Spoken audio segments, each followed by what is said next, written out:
5 ta yangilik oldim. Bulardan birinchisi vнимательный beriylik bo'lgan. Birlamchi 7 yillik bepushtlikni после laparoskopiya bitta truba bilan alhamdulillah yengdik va homiladorlik ayubchiga tug'dilar.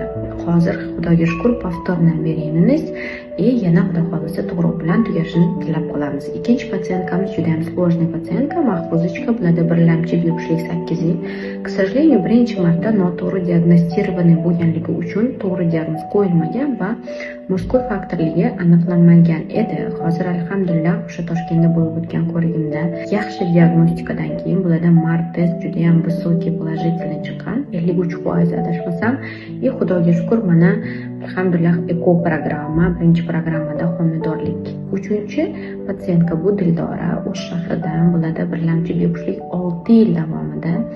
Вот если stimulyatsiya jarayonida homiladorlik olmasak, eko programmasini tavsiya etgandim. Alhamdulillah stimulyatsiya onlayn tarzda bo'lib o'tdi va birinchi stimulyatsiyada homiladorlik ko'rib turganingizdek HGC ham положительный.